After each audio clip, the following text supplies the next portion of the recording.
Hi friends, எல்லாரும் எப்படி இருக்கீங்க? நான் லக்ஷ்மி பேசுறேன் 3 ஸ்டார் கிச்சன்ல இருந்து. இன்னைக்கு நம்ம அருமையான ஈவினிங் ஸ்நாக்ஸ் உப்புருண்டை எப்படி செய்யலாம்ன்றத வாங்க வீடியோக்குள்ள போய் பார்க்கலாம். உப்புருண்டைக்கு நான் ஒரு டம்ளர் புழுங்கரிசி எடுத்துர்க்கேன்.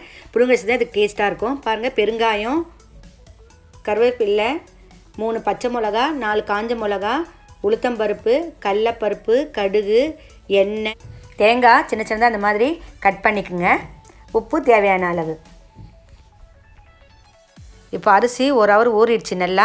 இப்போ நம்ம இதை மிக்சியில் அரைச்சிக்கலாம். பாருங்கள் இதுக்கு தண்ணி நிறையா தேவையில்லை. முதல்ல நம்ம தண்ணி போடாமல் மிக்சியில் போட்டுட்டு அரைச்சிக்கலாம். அரைச்சிட்டு வந்துட்டேன். இப்போ இதில் நான் அரை டம்ளர் தண்ணி எடுத்திருக்கேன். இந்த அரை டம்ளர் தண்ணியில் நான் 1/4 டம்ளர் தண்ணி தான் இதுக்கு ஊற்றுறேன் அரைக்கிறதுக்கு.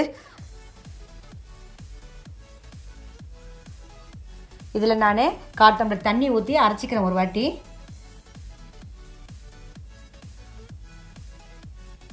நல்லா கலந்து கொடுத்து பாருங்கள், இந்த மாதிரி ரவை ரவையாக இருக்கணும். சின்ன ரவை பதத்துக்கு இருந்தால் நல்லாயிருக்கும்.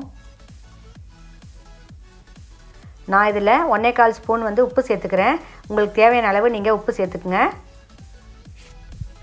ஸ்டவ்வில் கடாய் வச்சாச்சு. இப்போ இதில் நான் 5 ஸ்பூன் எண்ணெய் ஊற்றுறேன். எண்ணெய் சூடாகட்டும். இதில் கடுகு 1 ஸ்பூன் போடுறேன்.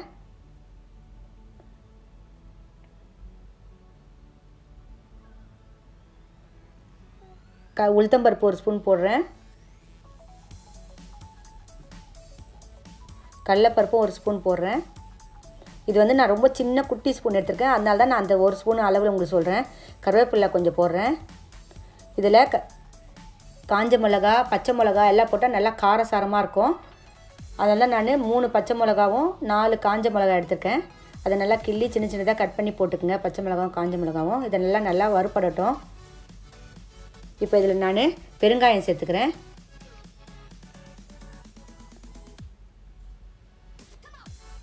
இதுவும் நல்லா வாசனையாக இருக்கும். அப்போ தான் உங்களுக்கு உப்புருண்டை. இப்போ இதெல்லாம் நல்லா வறுத்தாச்சு. இப்போ நம்ம இதில் தேங்காய் ஆட் பண்ணிக்கலாம். தேங்காயும் நல்லா கலரி கொடுக்கலாம். தேங்காயும் வறுத்துருச்சு பாருங்கள். இப்போ நம்ம இதில் அரைச்சி வச்ச மாவை ஆட் பண்ணிக்கலாம். பாருங்கள் இந்த அளவு தான் இருக்கணும் மாவு. ரொம்ப தண்ணியாகவும் இருக்கக்கூடாது. இட்லி பத மாவுக்கு இருக்குது பாருங்கள் எவ்வளோ கட்டியாக.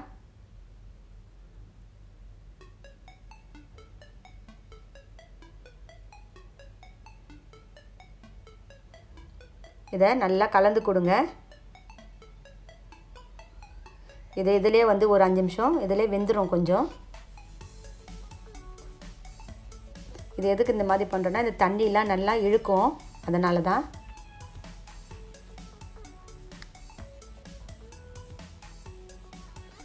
பாருங்கள் தண்ணியெல்லாம் நல்லா இழுத்துடுச்சு. இப்போ எப்படி இருக்குது பாருங்கள் எவ்வளோ கட்டியாகிடுச்சு. இப்போ இந்த ஸ்டேஜில் நம்ம அடுப்பை ஆஃப் பண்ணிடலாம். நீங்கள் கொத்தமல்லி இருந்தால் போட்டுக்கங்க. என்கிட்ட கொத்தமல்லி இல்லை, அதனால் நான் இதில் ஆட் பண்ணலை.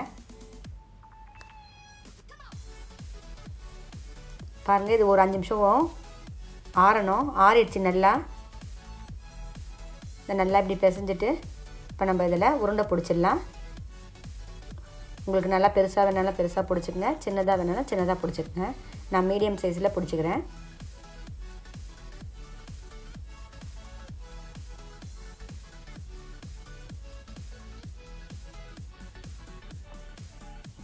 எல்லாம் இந்த மாதிரி அழுத்தி பிடிங்க.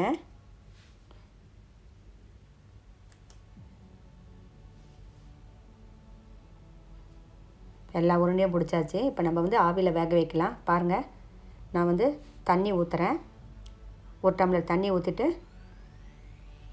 தண்ணி கொதிச்சிடுச்சு. இதில் இட்லி தட்டு வச்சுட்டேன். அதில் கொஞ்சம் நான் எண்ணெய் தடவிட்டேன்.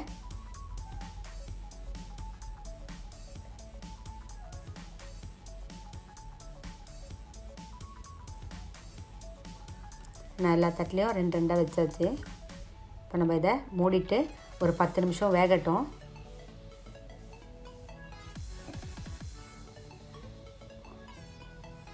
பாருங்கள் 10 நிமிஷம் ஆகிடுச்சி. எவ்வளோ நல்லா வெந்திருக்கு. நம்மளது ரெடி ஆகிடுச்சி. இப்போ எடுத்துடலாம் இதை இட்லி தட்டிலேருந்து.